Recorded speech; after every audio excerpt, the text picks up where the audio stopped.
வணக்கம் and welcome to the show interesting info. July 9 இன்னைக்கு வந்து பார்த்தீங்கன்னா சிலியில் 2 டே வந்து செலிப்ரேட் பண்ணுறாங்க. ஒன்று வந்து ஃப்ளாக் டே அப்படின்னு சொல்லிட்டு இந்த ஃப்ளாக்ன்றது பார்த்தீங்கன்னா அவங்க நாட்டை பொறுத்தவரை கிட்டத்தட்ட ஒரு 3 டைம் மாற்றிருக்கிறாங்க. ஸோ அதனால் அந்த டேட்டில் ஏதாவது ஒன்று வச்சனா கன்ஃபியூஷன் ஆகும்னு சொல்லிட்டு லாக் ஆன் செட்சிஃபியன் வார் அப்படின்னு சொல்லிட்டு ஒரு பெரிய வார் ஒன்று நடந்ததுங்க. இந்த வார் வந்து பார்த்தீங்கன்னா பெருக்கு ஆப்போசிட்டாக நடந்துச்சு. இதில் 77 சிலி நாட்டை சார்ந்தவங்க கிட்டத்தட்ட 1300 பேரோட போரிட்டு இறந்து போனாங்க. ஒரு பெரிய வீர மரணத்தை அடைஞ்சாங்க. அதனால தான் பார்த்தீங்கன்னா அந்த வார சூஸ் பண்ணி அது நடந்த அந்த சமயத்தை சூஸ் பண்ணி அதை வந்து ஃப்ளாக் டே அப்படின்னு சொல்லிட்டு ஒன்று செலிப்ரேட் பண்ணுறாங்க. இன்னொரு பக்கம் லெஸ்பியன் விசிபிலிட்டி டே அப்படின்னு சொல்லிட்டு ஒரு டே வந்து சிலி வந்து செலிப்ரேட் பண்ணுறாங்க. இவங்க நாட்டை பொறுத்த வரைக்கும் இந்த எல்ஜிபிடிக்குன்ற ஒரு பெரிய ஆதரவுன்றதை அவங்க கொடுத்துருந்தா இருக்காங்க. 2022 கூட ஒரு சட்டத்தை போட்டாங்க. இவங்களுக்கு நடக்கக்கூடிய அந்த எல்ஜிபிடி சார்ந்தவங்களுக்கு நடக்கக்கூடிய அந்த திருமணத்துக்கெல்லாம் வந்து ஆதரவு தெரிவிக்கிற மாதிரி அதுக்கு எந்த ஒரு ப்ராப்ளமும் இல்லை, தாராளமாக பண்ணிக்கலாம்னு சொல்லிட்டு ஒரு சட்டத்தெலாம் கூட விட்டுருக்காங்க. அந்த நாட்டை பொறுத்த வரைக்கும் பார்த்தீங்கன்னா மோனிகா ஃப்ரியோன்ஸ் அப்படின்ற ஒரு எல்ஜிபிடியை சார்ந்தவங்க. இவங்க வந்து 1984 ஒரு ரோட்டில் நின்றுட்டு இருந்த சமயத்தில் ஒரு பர்சன் வந்து அவங்கள தாக்க ஆரம்பிச்சிருக்காங்க. தாக்கின நேரத்திலே கொஞ்ச நேரத்தில் இறந்துட்டுருக்காங்க. கூட இருக்கக்கூடிய பர்சன் அவங்களை காப்பாற்றலாம் ட்ரை பண்ணப்போ அதுவும் முடியாமே போயிடுச்சு. அதுக்கப்புறம் அந்த விசாரணைகள்ன்றது தொடர்ந்து போக அவரை வந்து எங்களால் வந்து அடையாளம் காண முடியல அப்படின்னு சொல்லிட்டு 1995 அந்த கேஸையும் முடிச்சு விட்டாங்க. ஆனால் இது என்ன ஆச்சுன்னா பக்கத்தில் இருக்கக்கூடிய ஸ்பெயின் நாட்டில் இன்னும் பெரிய பூதாகரமாக அந்த பிரச்சனைன்றது போக எல்லாருமே அதுக்காக ஆதரவு தெரிவித்து பெரிய போராட்டங்களே உருவாக ஆரம்பிச்சிச்சுங்க. ஸோ இந்த சம்பவம் நடந்தது இல்லையா, ஸோ அந்த நாளை சூஸ் பண்ணி தான் பார்த்தீங்கன்னா இன்றைக்கி வந்து லெஸ்பியன் விசிபிலிட்டி டே அப்படின்னு சொல்லிட்டு சிலி வந்து செலிப்ரேட் பண்ண ஆரம்பிச்சிருக்கு. நெக்ஸ்ட் டே கான்ஸ்டியூஷனலிஸ்ட் ரெவல்யூஷன் டே அப்படின்னு சொல்லிட்டு சாவோ பலாவ் தீவுகள் வந்து செலிப்ரேட் பண்ணுறாங்கப்பா. இது பிரேசிலில் இருக்கக்கூடிய ஒரு பகுதி தான், ஒரு தனி குடியரசான பகுதிகள் தான். இது என்னென்னா இந்த மத்திய அரசுக்கு ஆப்போசிட்டாக நடந்த ஒரு பெரிய ஒரு அரசியல் உள்கட்சி பூசல் அந்த மாதிரி கூட சொல்லலாம். இதை இந்த குட்டிலியோ வர்காஸ் அப்படின்னு சொல்லிட்டு ஒரு மத்திய அரசு, இவங்களுக்கு ஆப்போசிட்டாக பார்த்தீங்கன்னா பாவுலிஸ்டர்ஸ் அப்படின்ற மாதிரியான ஒரு டீம் இருந்தாங்க. இவங்களுடைய சப்போர்ட் யாருக்கு அப்படின்றது தான்.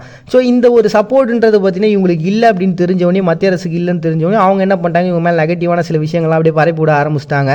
பட் இருந்தாலும் அது அப்படியே ஒரு சைடு போயிட்டு இருக்கு. இன்னொரு பக்கம் இவங்களுடைய போராட்டம், அதாவது இந்த பாவுலிஸ்டர்ஸ்ன்றாங்களா, இவங்களுடைய போராட்டன்றது ஒரு சைடு போயிட்டு தான் இருந்தது சில கோரிக்கைகளை முன் வச்சு. அப்போ வந்து பார்த்தீங்கன்னா 1932 ஒரு 4 ஸ்டூடெண்ட்ஸ் போராட்டம் நடத்தின சமயத்தில் அந்த அரசு துருப்புகள் சேர்ந்து அவங்களை கொண்டுட்டாங்க. இது ஒரு பெரிய லெவலில் அவங்களுக்கு கஷ்டத்தை ஏற்படுத்த ஆரம்பிச்சிச்சு. இது அந்த இடத்துல ஒரு பெரிய வாரையும் உள்நாட்டு போரையும் தூண்டுற அளவுக்கான பிரச்சனை வரைக்கும் கொண்டு போயிடுச்சு.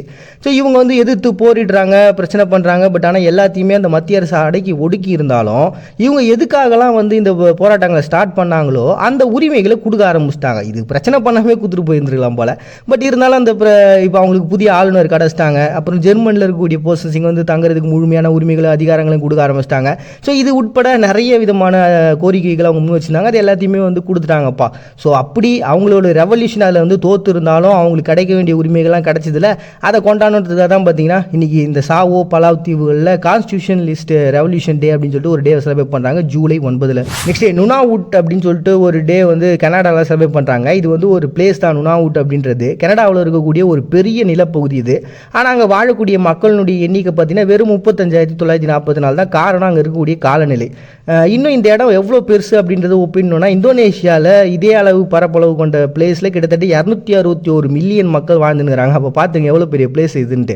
ஸோ இந்த இடத்துல வந்து ஒரு பழங்குடி மக்கள் அப்படின்னு பார்த்தோன்னா இன்யூட் அப்படின்னு சொல்லக்கூடியவங்க, இவங்க என்னென்னா ஒரு கோரிக்கையை முன்வைக்கிறாங்க. இப்போ நாங்கள் இருக்கிறோம்ல இந்த பிளேஸ் முழுக்கவும் இது எங்களுக்கு சொந்தமானது, இது எங்களுடைய சொந்த நிலம் அப்படின்ற ஒரு பேச்சுன்றது 1950 ஸ்டார்ட் ஆகுது. அந்த விவாதங்கள் தொடர்ந்து போக அதுக்கப்புறம் அதை பற்றி ரிசர்ச்லாம் பண்ண ஆரம்பிச்சிட்டாங்க. இது உண்மையாகவே இவங்களுக்கு சொந்தமானது தானே, இவங்க எத்தனை வருஷங்களாக இங்கே இருக்கிறாங்க அப்படி இப்படின்ட்டு. ஒரு கட்டத்துக்கு அப்புறம் வாக்கெடுப்பு நடத்தலான்னு 1982 வாக்கெடுப்பு நடத்தினாங்க. 56.48% வந்து இந்த பிரிவினைக்கு வந்து சப்போர்ட்டும் பண்ண ஆரம்பித்தாங்க. பட் ஆனால் பிரிஞ்சு போகல. 1993 என்ன ஆச்சுன்னா ஒரு உரிமை சட்டத்தை போட்டாங்க. இந்த இடம் இந்த இன்யூட் அப்படின்ற மக்களுக்கு சொந்தமானது அப்படின்னு சொல்லிட்டு. ஸோ அந்த ஒரு விஷயத்தை கொண்டாடணுன்றதுக்காக தான் பார்த்தீங்கன்னா இன்னைக்கு நுனாவுட் அப்படின்ற பிளேஸ், கனடாவில் இருக்கக்கூடிய அந்த பிளேஸில் வந்து பயங்கரமான செலிப்ரேஷன்ன்றது போதுப்பா. அந்த தான் பார்த்தீங்கன்னா இன்னைக்கு நுனாவுட் டே அப்படின்னு சொல்லி செலிப்ரேட் பண்ணுறாங்க July 9. Next day national children's literature day அப்படின்னு சொல்லிட்டு ஈரானில் ஒரு டே செலிப்ரேட் பண்ணுறாங்கப்பா. இது வந்து மெஹதி அசார் யாஸ்டியா அப்படின்னு சொல்லிட்டு ஒரு எழுத்தாளர். இவங்க வந்து பழைய இலக்கியங்கள்லாம் எடுத்து அதை வந்து ரொம்ப ஷார்ட் அண்ட் ஸ்வீட்டாக குழந்தைங்களுக்கு புரிகிற மாதிரி நிறைய கதைகளோடு சேர்த்து நிறைய புக்குங்களை வந்து வெளியிட்டாங்க. இதனால் பார்த்தீங்கன்னா யுனெஸ்கோ 1996 இவங்களுக்கு ஒரு பெரிய விருதுகள்லாம் கொடுத்து அங்கீகரிச்சாங்கன்னா பார்த்துங்களேன். அந்த அளவுக்கு பயங்கரமான ஒரு சிறந்த ரைட்டராக இருந்திருக்கிறாங்க. குழந்தைங்களுடைய மனசை கவர்ந்த ஒரு பிளேஸ்லாம் இருந்ததுனால இவங்களுடைய இறப்பை வந்து அனுசரிக்கணுன்றதுனால இன்னைக்கு அந்த நேஷனல் சில்ட்ரன்ஸ் லிட்ரேச்சர் டே அப்படின்னு சொல்லிட்டு ஒரு டே வந்து ஈரான் வந்து அனுசரிக்கிறாங்க ஜூலை 9. நெக்ஸ்ட் இண்டிபெண்டன்ஸ் டே வந்து சவுத் சூடானை வந்து செலிப்ரேட் பண்ணுறாங்க. இந்த சவுத் சூடானுடைய செலிப்ரேஷன் அப்படின்றது ஒரு பெரிய கேள்விக்குறி தான். இருந்தாலும் நான் என்ன இன்ஃபர்மேஷன் அப்படின்றத சொல்லிடுறேன். நைல் நதிக்கரை பக்கமாக பார்த்தீங்கன்னா 10ஆம் நூற்றாண்டில் நிலோடிக் அப்படின்ற போர்ஷன்ஸ்லாம் வந்து தங்க ஆரம்பித்தாங்க. 15-19ஆம் நூற்றாண்டில் அசாண்டோ அந்த மாதிரியான நிறைய இன மக்கள் எல்லாருமே இந்த பகுதிகளில் வந்து தங்க ஆரம்பித்தாங்க. ஸோ இந்த பகுதி அப்படின்றது பயங்கர டெவலப்மெண்ட் ஆகுது. 19ஆம் நூற்றாண்டில் எகிப்தினுடைய கண்ட்ரோலில் வந்து கடைசியாக பிரிட்டிஷ்காரங்க எகிப்தை கண்ட்ரோல் பண்ணல, இந்த பிளேஸ் அவங்க கண்ட்ரோலுக்கு வந்துச்சு. இந்த இடத்தெல்லாம் பார்த்துட்டு இங்கே வாழக்கூடிய மக்கள்லாம் தனியான ஆட்கள் நினச்சி சவுத் சூடானை தனியாகவும் பிரிச்சிட்டாங்க. ஸோ இந்த வடக்கு பகுதியில் இருக்கக்கூடியவங்களும் தெற்கு பகுதியில் இருக்கக்கூடியவங்களுக்கும் ஒரு பெரிய துண்டிப்பு அவங்களுடைய உறவுகள் ஏற்படவும் ஆரம்பிச்சிருச்சு. ஸோ இப்படி ஒரு தனித்தனியான பகுதிகளாக மாற்றின பெருமையை வந்து பிரிட்டிஷை தான் சாரும். சரியா?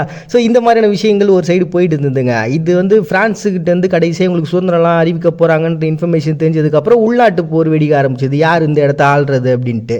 ஸோ இப்படி 22 வருஷம் போர் தொடர்ந்து போயிட்டுருக்க, பல பேர் இறந்து போக 2005 இதுக்கு ஒரு அமைதி ஒப்பந்தத்தையும் போட்டாங்க. அப்படி இருந்தும் இது முடிஞ்ச பாட காணோம். 2011 பார்த்தீங்கன்னா மறுபடியும் ஒரு பெரிய வாக்கெடுப்பு நடத்தி ஓகே சவுத் சூடான் தனியாக பிரிஞ்சு போயிடலாம் அப்படின்னு சொல்லி முடிவுக்கு வந்து அப்படி பிரிஞ்சும் போனாங்கப்பா. அந்த டேட்டை தான் சூஸ் பண்ணியிருக்காங்க. பட் இருந்தாலும் இது முடிவுக்கு வந்துதா அப்படின்னு கேட்டிங்கன்னா இல்லவே இல்லைங்க. இப்போ வரைக்குமே அந்த பிரச்சனை போயிருந்தாங்குது. 2013 இந்த சுதந்திர தினத்தெல்லாம் கொண்டாடும் போது அதை வந்து ஸ்டாப் பண்ணி வேணாம் இதனால் பிரச்சனை போகுது அப்படின்னு சொல்லிட்டு அதுலேயுமே நிறைய முரண்பாடுகள் எழ ஆரம்பிச்சிச்சு. உள்நாட்டு போகிற தூண்டுற அளவுக்கான பிரச்சனையாகவும் போயிடுச்சு. ஸோ இப்போ வரைக்கும் இது ஒரு பெரிய சர்ச்சைக்குரிய ஒரு விஷயமா தான் இருக்குது. இருந்தாலும் இதை இண்டிபெண்டன்ஸ் டே அப்படின்னு சொல்லிட்டு சவுத் சூடான் வந்து இந்த நாளை சூஸ் பண்ணி செலிப்ரேட் பண்ணுறாங்க ஜூலை 9. அடுத்ததான் ஆஸ்திரேலியாவும் பலாவ் தீவுகளும் நீ கான்ஸ்டியூஷன் டே, அதாவது இந்த சுதந்திரம் அடைஞ்சதுக்கப்புறம் அந்த சட்டத்திட்டங்களை உருவாக்கி அவங்கள ஆள்றதுக்கு அவங்களே வந்து ஒரு சட்டத்திட்டங்கள் போட்டுப்பாங்கள்ல. ஸோ அதை தான் பார்த்தீங்கன்னா கான்ஸ்டியூஷன் டேன்னு சொல்லுவாங்க. அதை வந்து நீங்கள் ஆஸ்திரேலியாவும் பலாவும் வந்து செலிப்ரேட் பண்ணுறாங்க. அப்புறம் இண்டிபெண்டன்ஸ் டே வந்து அர்ஜென்டினா செலிப்ரேட் பண்ணுறாங்க, பிரிட்டன்ட்டு அவங்க பிரிஞ்சு வந்ததை கொண்டாடணுன்றதுக்காக. எதுவும் ஒரு நொடியில் மாறுவதில்லை, ஒரு நொடி மாற்றத்திற்கே இவ்வளவு காலம் எடுத்திருக்குங்கிறது தான் உண்மை. மறுபடியும் எல்லாரும் நாளைக்கு வந்து சந்திக்கிறாரு. உங்கள்கிட்ட விடைபெறுவது நாங்கள் பாண்டி. நீங்கள் பார்த்துட்டு இந்த நிகழ்ச்சி இன்ட்ரெஸ்டிங் இன்ஃபோ.